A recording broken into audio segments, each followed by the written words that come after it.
하옵소서. 영광 보여주소서. 성령이 여임하사 내 영혼의 소원을 만족하게 하옵소서. 우리에게 불러 충만하게 하옵소서. 주의 재단 부리에 우리 몸과 영혼과 우리 가진 모든 것 지금 바치옵니다. 성령이 여임하사 내 영혼의 소원을 만족하게 하소서. 기다리는 우리에게 불러 충만하게 하옵소서. 모든 것 다 바치고 비고 빈 내 마음에 성령 충만하도록 주여 채워주소서. 성령이 여임하사 내 영혼의 소원을 만족하게 하옵소서. 기다리는 우리에게 불러 충만하게 하옵소서. 구속하신 주께서 약속하신 성령을 믿고 간구하오니 지금 내려주소서. 성령이 여임하사 내 영혼의 소원을 만족하게 하옵소서. 기다리는 우리에게 불러 충만하게 하옵소서. 아멘. 네, 누가복음 5장 1절에서 11절까지 말씀인데요. 기니까 5절까지만 제가 봉독하겠습니다. 우리가 몰려와서 하나님의 말씀을 들을새 예수는 게네사렛 호숫가에 서서 호숫가에 배에 두 척 있는 것을 보시니 어부들은 배에서 나와서 그물을 씻는지라. 예수께서 한 배에 오르시니 그 배는 시몬의 배라. 육지에서 조금 떼기를 치라하시니 앉으사 배에서 무리를 가르치시더니 말씀을 마치시고 시몬에게 이르시되 깊은 데로 가서 그물을 내려 고기를 잡으라. 시몬이 대답하여 이르되 선생님, 우리들이 밤이 새도록 수고하였으되 잡은 것이 없지만은 말씀에 의지하여 내가 그물을 내리리이다. 아멘. 제목을 실패해도 우리 포기하지 말자라는 제목으로 우리가 너무나 잘 아는 누가복음 5장에 베드로가 고기를 잡으면서 실패했던 빈배였던 그 내용을 통해서 하나님께서 우리에게 들려주시는 말씀을 상고하겠습니다. 우리가 인생을 살 때는 누구든지 잘해보려고 하겠죠. 정말 실패하지 않는 그런 삶을 살아보려고 정말 많이 노력했습니다. 그런데 가정이 어느 순간 보니까 깨져 있죠. 사업이 잘 돼서 이제는 가난에서 고통에서 벗어날 수 있겠다라고 생각을 했더니 느닷없이 사업이 부도가 나게 생겼습니다. 또 직장생활은 어떻습니까? 정말 직장생활에 평안과 기쁨이 넘쳐나는 그런 이제는 정착을 해서 살아갈 수 있는 것 같았는데 갑자기 직장이 문을 닫는다라는 거예요. 폐업 신고를 하겠다라는 거예요. 건강은 어때요? 그렇게 건강하던 건강이 무너져가고 있습니다. 자녀들은 어떻습니까? 정말 그렇게 똑똑하고 잘 나가던 자녀들이 문제가 터져서 어떻게 해볼 수가 없는 상황이 돼버려요. 정말 여러 가지 이런 문제들에 대해서 나는 실패했지만 포기하지 아니하겠노라 라고 결심하는 거예요. 근데 성경의 계시록 22장 18절 19절에 보면 내가 이 두루마리의 예언의 말씀을 듣는 모든 사람에게 증언하느니 만일 누구든지 이것들 외에 더하면 하나님이 이 두루마리에 기록된 재앙들을 그에게 더하실 것이요. 이 말은 무엇일까요? 하나님의 말씀에 더하면 두루마리의 성경에 기록이 된 재앙들을 그들에게 더한대요. 19절에 만일 누군 이 두루마리 예언의 말씀에서 제하여 버리면 하나님이 두루마리에 기록된 생명나무와 거룩한 성의 참회함을 제하여 버리시리라. 말씀을 더해도 안 되고 빼도 안 된다라는 거예요. 대하면 성경에 기록된 재앙들이 내게 임해지고 또 빼버리면 생명 녹에 기록이 될 책? 생명 기록이 돼야지 천국을 갈 수 있을 거 아니에요. 근데 거기에 그 거룩한 성에 들어갈 수 있는 것을 특권을 제해버려서 천국 백성이 되지 못하게 하겠노라 그랬어요. 잠언 30장 중에 너는 그의 말씀에 더하지 말라. 그가 너를 책망하시겠고 너는 거짓말하는 자가 될까 두려우니라 그랬어요. 우리에게 뭘 말씀하고 계실까요? 종은 주인이 하라는 말만 전하라는 말씀만 전해야 한다라는 것을 우리에게 지금 말씀을 하고 있습니다. 그럼 우리가 말씀을 하나님이 주시는 말씀만 전할 수 있어지려면 성령 충만하면 되겠죠. 그럼 성령은 언제 임할까요? 지금 우리가 지금 말씀을 듣고 있을 때 사도행전 10장 44절에 말씀을 듣는 자 중에 임한다 그랬어요. 그런데요, 말씀을 듣고 있는 자들에게 성령이 임하는데 마귀가 누가복음 8장 12절에 길가에 심었다라는 것은 말씀을 듣고 믿어 구원에 이르지 못하게 하려고 그 말씀을 빼앗아가 버린다고 그랬어요. 로마 10장 10절에 믿음은 말씀을 들음으로 생겨나는데 말씀을 듣고 믿음이 믿어서 구원받지 못하도록 믿음이 생겨나지 못하도록 말씀을 가져가 버린다는 거예요. 정말 기억력도 좋고 똑똑한 사람인데 예배를 딱 끝나고 나서 물어보면 제목도 본문도 기억을 못하는 사람이 있어요. 그래서 누가복음 8장 11절의 말씀은 곧 씨앗이라고 우리에게 말씀을 하셨거든요. 그럼 우리에게 뭘 가르쳐 줄까요? 말씀을 듣는 자가 있다라는 거예요. 똑같은 말씀인데 그 말씀을 듣는 자가 있고 듣지 못하는 자가 있다라는 거예요. 그럼 우리는 말씀을 내 마음에 근심 걱정이 없는 온유하고 겸손한 마음의 밭에 우리 말씀을 심어야 될 것 같아요. 교만이 충만하고 자기애가 충만하고 이기적인 사람들, 회칠한 무덤을 가진 그 서기관 바리새인들에게는 이 말씀이 절대 깊이 새겨지지 못하더라는 거예요. 마귀가 이미 내가 듣고 싶어 하는 말들을 그에게 말씀을 변질을 시켜서 듣게 한다라는 것을 우리는 잘 알고 있습니다. 항상 마음의 말씀의 불이 우리는 켜 있어야 되어질 줄 믿습니다. 그래서 오늘 본문에 누가복음 5장 1절에서 11절의 말씀이 어때요? 무리가 몰려와서 하나님의 말씀을 들을새 예수는 게네사렛 호숫가에 갈릴리 바닷가 게네사렛 호숫가 디베라가라고도 말을 해요. 근데 이 게네사렛 갈릴리 호숫가에 하나님의 말씀을 들으려고 몰려왔다라는 거예요. 근데 이 절에 보니까 그 호숫가에 배 두 척이 있는데 예수님이 그거를 보고 있는 거예요. 근데 어부들은 배에서 뭐예요? 그물을 씻는지라 그랬어요. 보시고 있어요. 예수님의 말씀을 증거하시면서도 어느 한 곳에 관심을 두고 계신다는 거예요. 말씀을 같이 듣는데 모두가 그 말씀을 듣는 것이 아님을 우리는 알 수가 있습니다. 3절은 예수께서 한 배에 오르셨다. 배 두 척 있는데 그 중에 한 배에 오신 그 배는 누구? 시몬의 배라는 거예요. 베드로의 배예요. 배에 오르셔서 육지에서 조금 떼기를 정하시고 앉아서 배에서 무리를 가르치셨다 그랬어요. 베드로가 예수님을 초청했나요?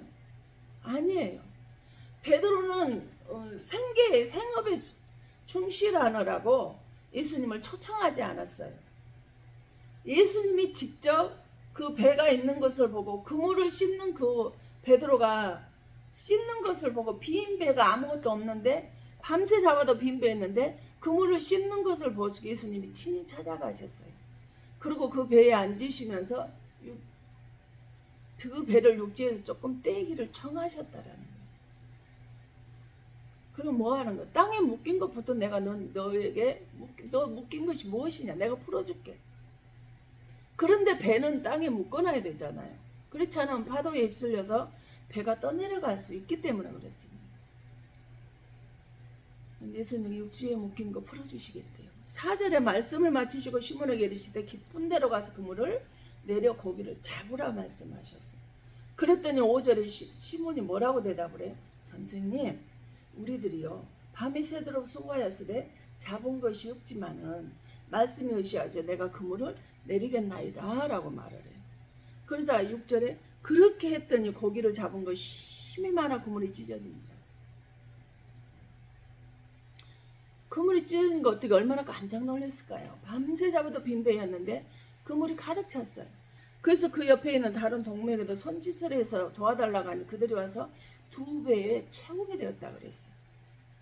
힘이 많아서 나도 넘치는 축복을 받고 내 옆에 같이 성령의 사람과 같이 있는 사람은 은혜의 사람과 있는 사람에게도 넘치게 해주겠다고 말씀을 하셔요. 그러면 이 베드로가 이제 뭐야 돼? 감사합니다 감사합니다. 배가 넘쳐서 옆에 사람까지 가득 채워지는 그 축복이 임했다. 내가 나눠주는 퍼주는 축복을 받았다. 하고 좋아서 기뻐서 춤춰야 되겠죠. 감사해야 되겠죠. 근데 8절에 보니까 시몬 베드로가 이를 보고 예수의 무릎 앞에 엎드려 이르되 주여 나를 떠나소서 나는 죄인이로소이다.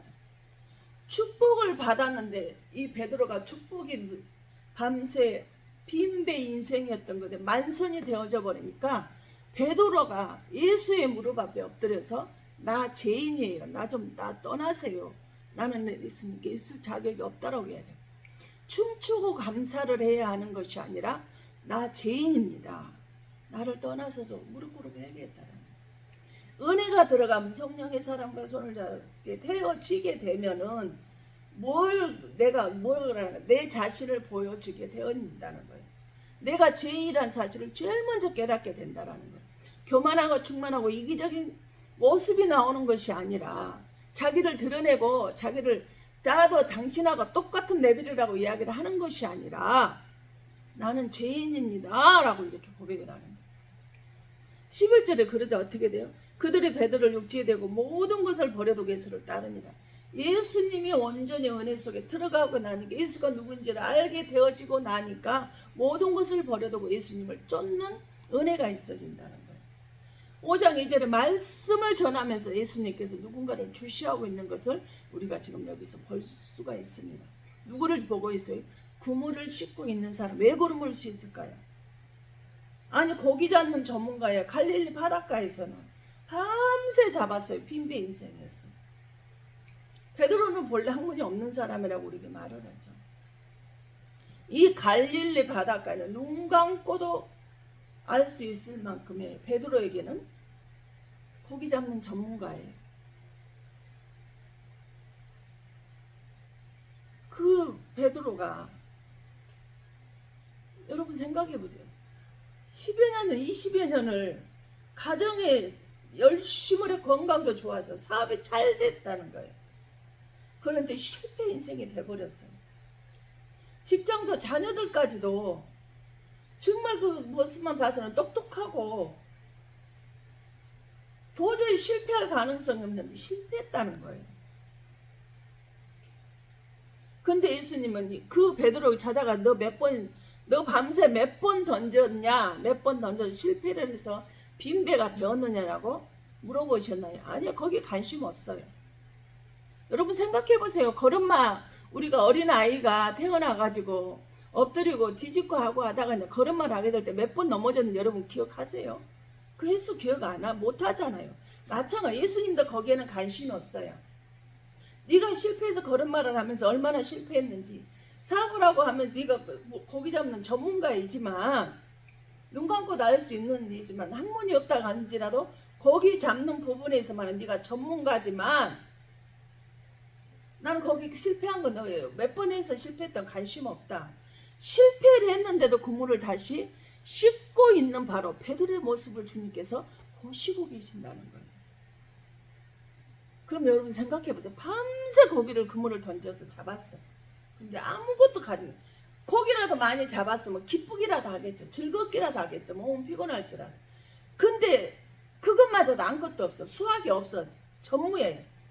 그러면 지칠 대로 지쳐버리고 어떻게 해볼 수가 없어졌을 것 같아요. 그럼 우리 뭐지? 어메 징어다. 징해 죽겠네. 피곤해 죽어버리겠네. 그물 그냥 바닥에다 육지에다 그냥 던져놓고 그냥 그대로 들어놓아버릴 것 같아요.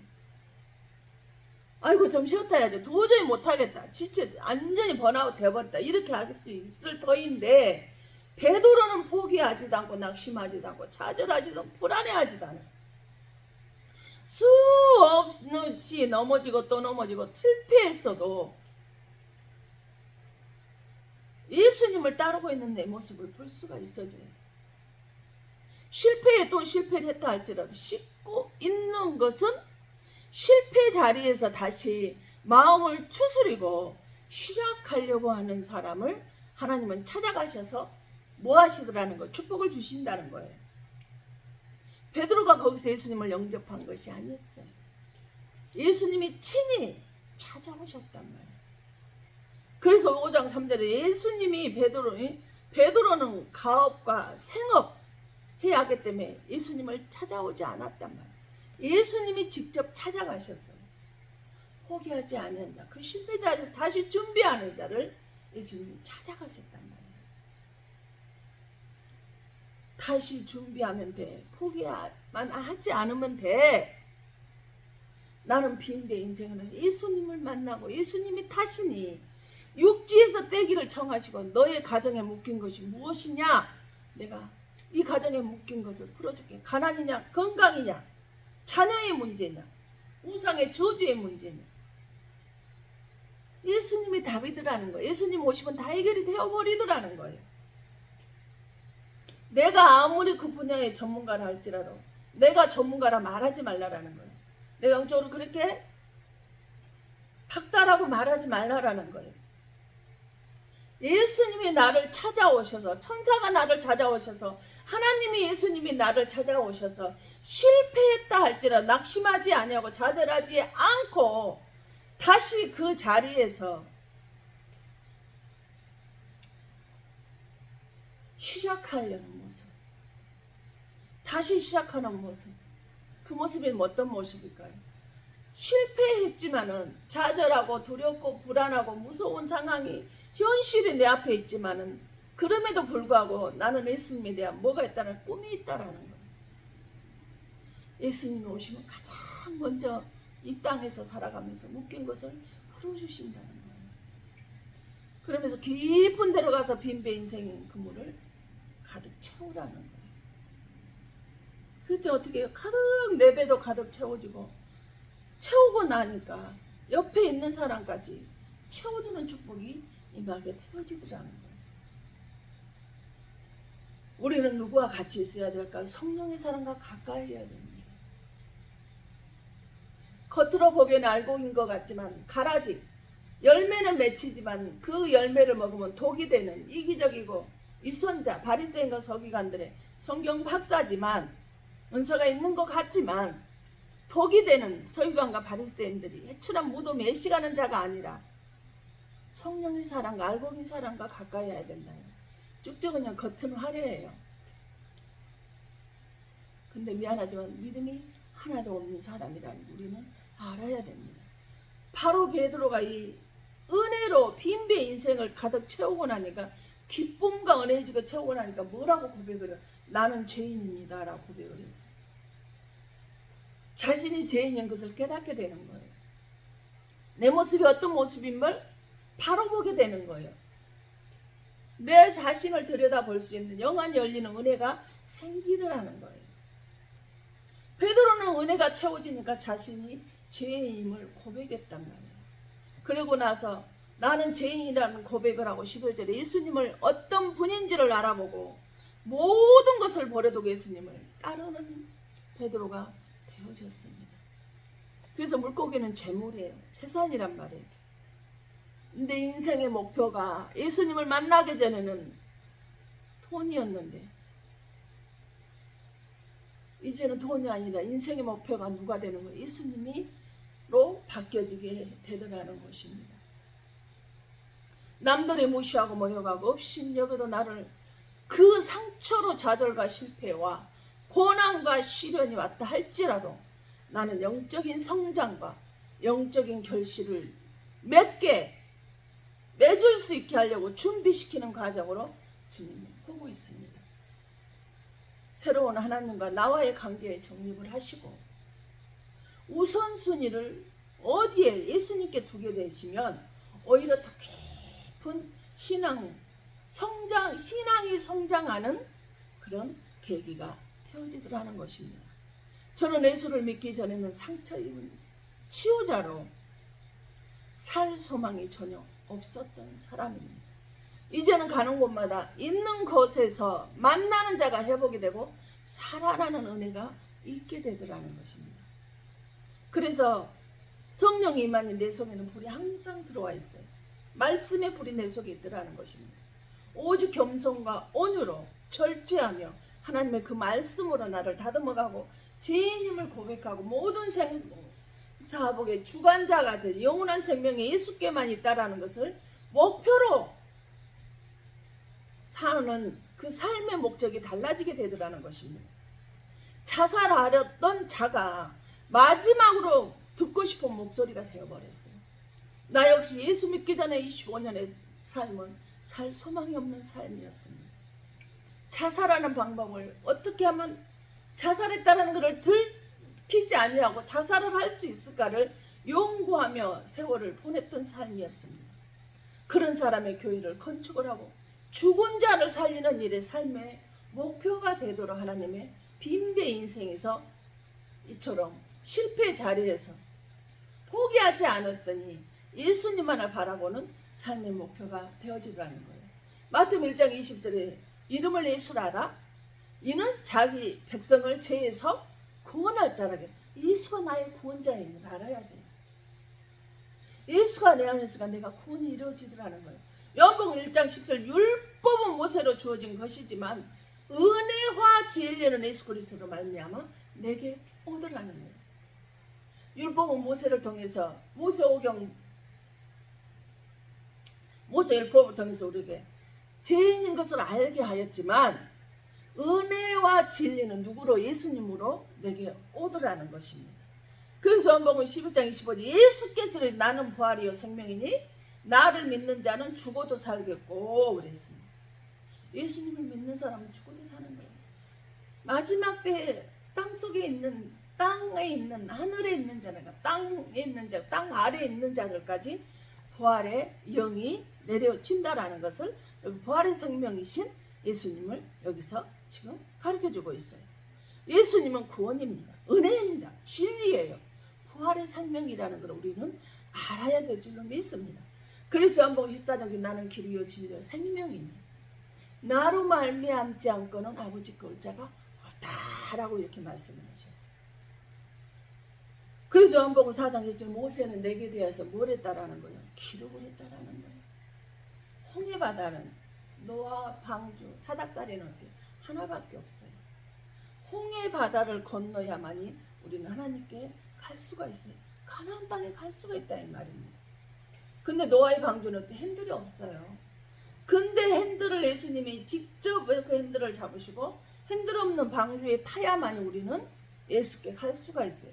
예수께 가는 자만이 예수님 우리를 인도하시고 우리를 천국으로 이끌어 주시며 사단이 우리를 무너뜨리지 않도록 우리를 지켜주시는 것이 바로 노아의 방주예요. 우리는 여기에 타야만 됩니다. 그래서 잠언 16장 9절에 뭐예요? 너희가 사람의 마음으로 자기의 길을 개갈지라도 그의 걸음을 인도하시는 누구라는 거예요? 여호와시라고 말씀을 하셨어요.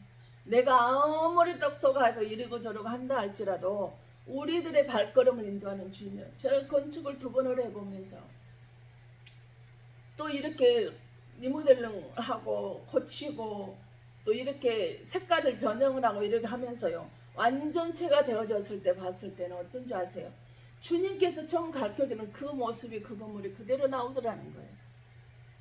우리가 이렇게 저렇게 맨날 바꾸고 변형을 시킨다 할지라도 원래 예수님이 주관자신 그 주님이 계획하신 대로 우리는 이끌림 받게 되어져 있더라는 거예요. 하나님의 뜻을 그대로 이루어지는 삶을 살아갈 수밖에 없더라는 거예요. 예수님은 나를 살리시는 분입니다. 현대교회는 쭉쭉이가 가득합니다. 내 눈에 보이는 아이 쇼핑을 하는 사람들이에요. 사람 사귀러 오는 사람들이에요. 사바하고 교제하고 세상 소리 들으려고 아이 쇼핑하면서 살아가고 있는 쭉정이들이 현대교인들은 수두룩하다라는 거예요. 남 비방이나 듣지 마시라는 거예요. 예수님은 우리를 살리러 오셨습니다. 한국교회는 이상하게 직분을 받으니까요, 성도를요, 성도가 천국 가는데 교인 만드는 곳이 되어버렸습니다. 또 어떤지 아세요? 저는 이 소리 듣고 너무나 충격이었습니다. 교회 안 가도 돼. 한 달에 한 번이라도 가라 그러니까 교회 안 가도 된대. 마음에 내 안에 예수가 있으면 된다고 이야기를 했대. 그래서 교회를 안 나가고 말씀도 그냥 어쩌다 한 번씩 듣고 나 교회 예수님이 믿고 구원한다 마지막에 가서 하면 된다라고 이렇게 생각하는 사람이 많다라는 거예요. 겉으로는 최고의 믿음을 가진 알곡 성도처럼 보였습니다. 근데 그분이 그렇게 이야기를 했다는 소리를 듣고 얼마나 충격이었는지 모릅니다. 독이 있는 열매 맺는 가라지가 되지 마십시오. 너무나 많다라는 현대교회. 믿음이라고는 전혀 바라볼 수 없는 쭉정이가 수두룩한 것이 현대교회에 많이 있다라는 거예요. 즉 자기 중심 위주로 신앙생활을 한 사람이 많다라는 거예요. 하나님 위해서 여러분 금식해 본 적이 있으십니까? 하나님을 위해서 하나님을 어떻게 하면 기쁘게 해드리고 하나님을 어떻게 하면 높여드리기 위해서 금식하고 작정기도 해본 적이 있으시냐고요. 근데 되돌아보니 그 걸음은 없더라는 거예요. 하나님은 나 위해서 죽기까지 하셨는데 나는 하나님을 위해서 작정하고 기도해 본 적이 없더라는 거예요. 즉 자기 중심 위주로 신앙생활을 하고 있는 우리들의 모습이에요. 골로새 1장 그가 만물을 창조하셨고 만물이 그를 위해 창조되었다라고 말씀을 하셨어요. 이사 23절에 뭐예요? 나는 내 백성을 뭐하라고? 나를 찬양하라고 예배하고 경배하라고 나는 내 백성들을 주관자이신 주님이 만드셨다라고 말씀을 하셨어요. 그래서 골로새서 1장 18절에 근본이신 하나님, 근본 본체가 되신다는 거야. 예수님이 하나님의 한 분이시라는 거예요. 근본은 아르케예요. 헬라어로 아르케라고 그래요. 아르케는 똑같은 뜻이 어떤 게 든 줄 아세요? 창세기 1장을 태초에 하나님이 천지를 창조하시다 태초가 아르케예요. 요한복음 1장 1절에 태초에 하나님이 말씀이 계시니라 그랬어요. 하나님 말씀이란 그게 태초예요. 계시록 22장 21절 그래놓고 마지막에 성경에 창세기 1장 1절 태초로 시작을 해서 계시록 66권 마지막 절에 주 예수의 은혜가 모든 자들에게 있을지어다. 그래서 이 말은 뭐예요? 처음 시작을 한 예수로 시작을 했고 끝마치는데도 예수로 끝이 났다라는 거예요. 그런데 거기서 이단이 나올 수 있을까요? 하나님을 거역하는 미워하는 원수들이 나올 수 있을까요? 없다라는 거예요. 그럼 그게 나왔다라는 건 뭔 거예요? 더러운 영 귀신의 영에 잡혀있다라는 거예요. 나는 예수를 통해서 은혜로 안에서 그 말씀 안에 있는 것 같지만 내가 잡혀있다라는 거예요. 귀신의 영에 잡혀있다라는 것입니다. 그래서 요한복음 5장 모세는 나에 관해서 증언을 하고 있는 것입니다. 그래서 로마 14장 8절 우리가 살아도 주를 위하여 살고 죽어도 주를 위하여 죽느니 그러므로 사나 죽으나 우리가 주의 것이로다. 다시 준비하고 포기하지 아니한 자를 예수님이 찾아오셨다라는 사실을 꼭 기억을 했으면 좋겠어요. 그래서 내가 사나 죽으나 나는 주님의 것이라는 것, 주를 위해서 살고 주를 위해서 죽어야 되는 것이 우리의 운명이고 숙명이라는 것을 그 말씀에 기억을 하시고 순종하며 살았으면 좋겠습니다. 그래서 고린도전서 2장 2절에 너희 중에서 예수 그리스도와 그가 십자가에 못 박힌 게는 아무것도 알기를 작정하였노라고 말씀을 하셨어요. 나는 예수 그리스도의 십자가에는 나는 다른 것을 아는 건 난 별로 관심 없다라는 거예요. 바울은요, 온 믿음 생활은 오직 예수를 만나는 데서 시작이 됐어요. 예수에 미쳐야 돼요. 예수에 올인을 했던 사도 바울이에요. 은혜 생활에 미치게 되면 응답이 있고 의식주가 해결이 되더라는 거예요. 저는 30여 년 넘게 동안 하나님을 만나고요. 하나님의 말씀대로 삶을 그대로 정도를 걸어가려고 하다 보니까요. 하나님이 다 해결해 주시더라는 거예요. 무엇을 먹을까 마실까 의식주 문제가 해결이 되더라는 거예요. 예수에 올인을 하는 게 예수에 미쳐서 살아보니까요. 하나님이 다 그 모든 것을 나에게 있어야 될 거 필요한 거 이게 있었으면 좋겠다. 저게 교회에 있었으면 좋겠다. 저게 참 교회 필요하겠네. 생각만 해도 하나님께 다 채워주시더라는 거예요.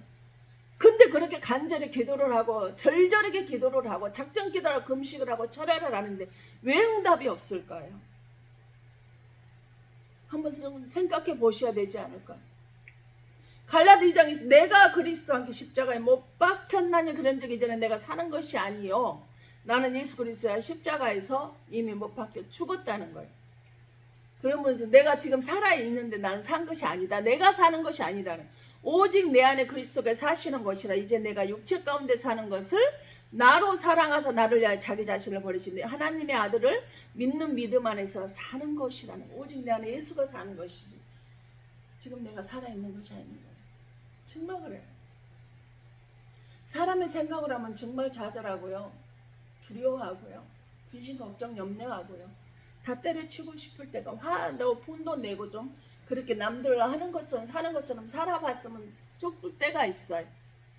근데 왜 그러지 못하고 절제를 할까요? 왜 하나님의 말씀에 비춰서 내 자신을 절제할까요? 인내할까요? 오래 참을까요? 내 안에 예수가 살아있기 때문에 나는 이미 죽은 자가 이 땅에 없는 사람이기 때문에 예수님이 살아계셔 내가 내 마음대로 살면 안 되잖아요. 종은 주인이 시키는 대로 해야 되는 것이 맞잖아요. 그래서 사도 바울은 갈라디아 6장 14절 내게는 우리 주 예수 그리스도의 십자가 외에 결코 자랑할 것이 없나니 그리스도를 만미하면 세상이 나를 대하여 십자가에 못 박히고 내가 또한 세상을 대하여 그러하노라. 사도 바울처럼 살아서 셋째 하늘을 다녀온 사람이 하나도 없습니다. 근데 사도 바울은 살아서 다녀왔어요. 그런데도 불구하고 그런 것들을 하나도 자랑할 것이 아니라는 거예요.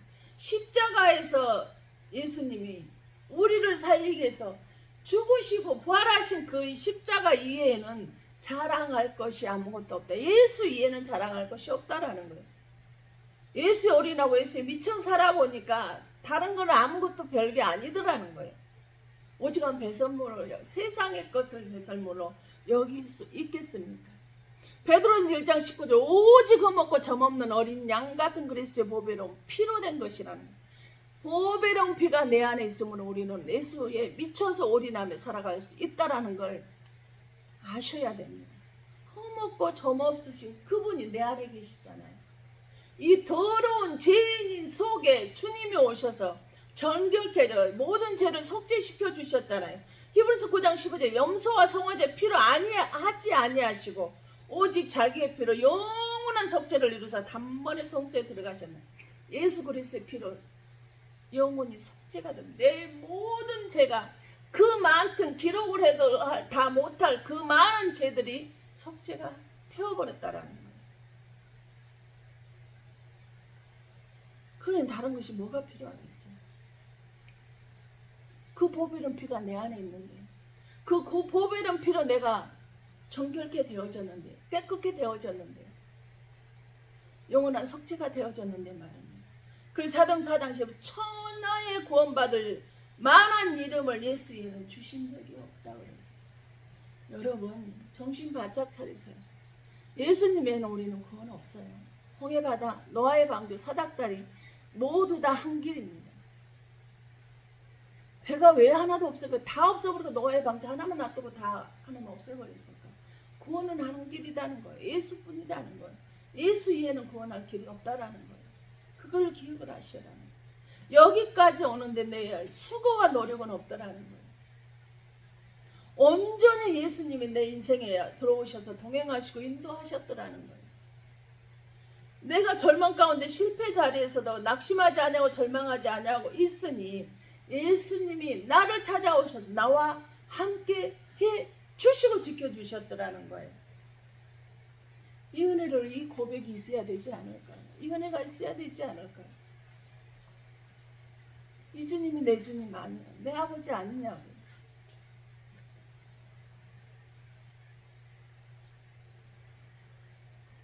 그 은혜가 있어야 됐으면 좋겠습니다. 기도하겠습니다. 아버지 감사하고 정말 고맙습니다. 수없이 좌절하고 실패했는데도 불구하고, 넘어지고 꼬꾸라지고 자빠졌는데도 불구하고 결코 낙심하거나 좌절하지 아니하고 오직 빈배 인생이었던 내가를 찾아오셔서 만선의 인생으로 이끌어주신 그 주님의 은혜가 얼마나 감사하고 고마운지 모르겠습니다. 그가 채찍의 마중으로 내가 나음을 입었다라고 말씀하신 아버지, 암덩어리가 지금 내 속에서 움직이고 있습니까? 불면증이 움직이고 있습니까? 관절이 고통 속에 있습니까? 심장이 멎어 가고 있는 것입니까? 장이 폐색이 돼서 아무것도 먹었어도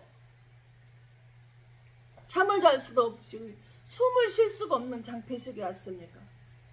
이 모든 것들이 치료받고 고쳐지고 회복되게 하시니 감사합니다.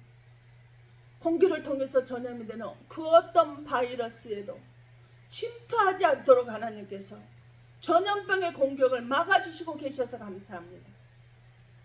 수없는 날을 좌절하고 넘어지고 실패했음에도 불구하고 고난과 시련을 통해서 겸손해지게 하시고 온유해지게 하시며 내 속에 있는 불순물을 제거를 시켜주시고 영적으로 믿음이 강건해져서 우상의 저주에서 벗어나 영적인 결실을 맺는 자리에까지 서게 하시려고 아버지 하나님, 실패 자리에서도 예수님만 올인하고 바라보고 포기하지 않게 해주셔서 감사합니다.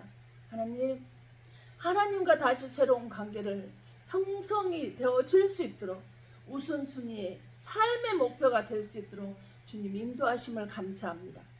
어제나 오늘이나 동일하게 함께 하시는 아버지 하나님, 은혜도 모든 것이 주의 은혜로 지켜주신 그 은혜의 감사를 드릴 수밖에 없습니다.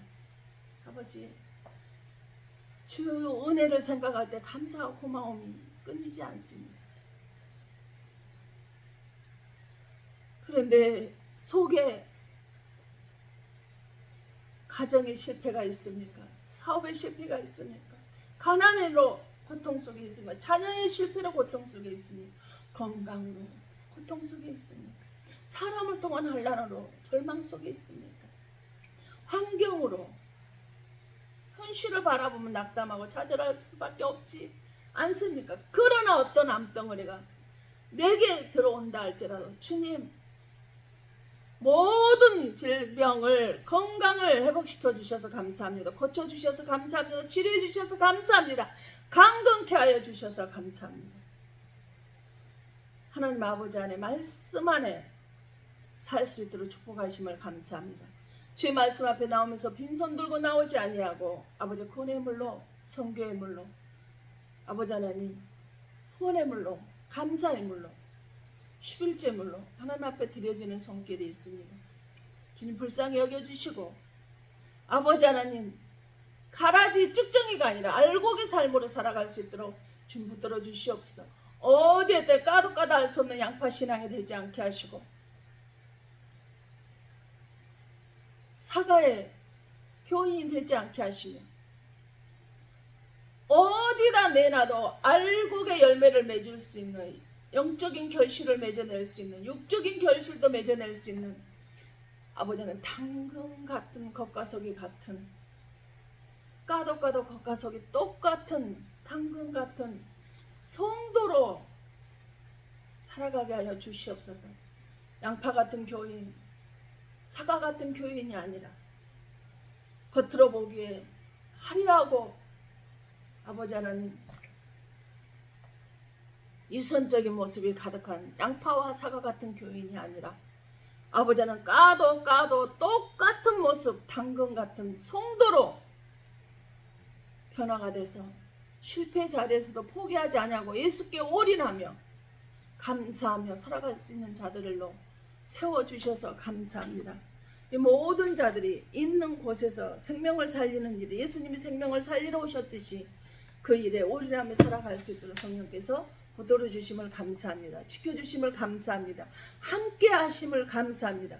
그라여 가정의 모든 질병의 저주에서 우상 숭배의 저주에서 하나님을 경록케 함으로 저주가 내려오고 재앙이 유행병처럼 어떤 시기가 되면 절기가 되면 내 가정에 내 교회에 내 사업장에 고난과 환난과 연단이 사건이 끊이지 않는 그런 아버지 하나는 우상 하나님을 경록케 하는 자의 삶의 열매가 아니라 가라지 쭉중의 열매를 맺는 자가 아니라 아버지 하나님 어떤 현실이 전염병이 아버지 하나님 몰아치는 그런 코로나의 아버지 하나님 죽음의 사망의 전염병에서도 지켜주시는 알곡에 아버지 하나님 당신의 사랑하는 귀한 백성들이 다 되어질 수 있도록 아버지 하나님께서 함께 하시고 붙잡아 주시고 축복하여 주심을 감사합니다. 아버지 지금 이곳에 무릎 꿇은 당신의 사랑 귀한 권속들 머리머리 이어와 기도하고 바라는 것들 위해 각 기관과 아버지 하나님 영혼들 위해 이 공동 위에 하나님을 알지 못하는 자들 위해 불신앙의 가족들 위해 믿음 없는 가족들 위해 하나님의 사랑과 성령의 교통하심이 이제로부터 영원토록 함께 있어질지어다. 아멘.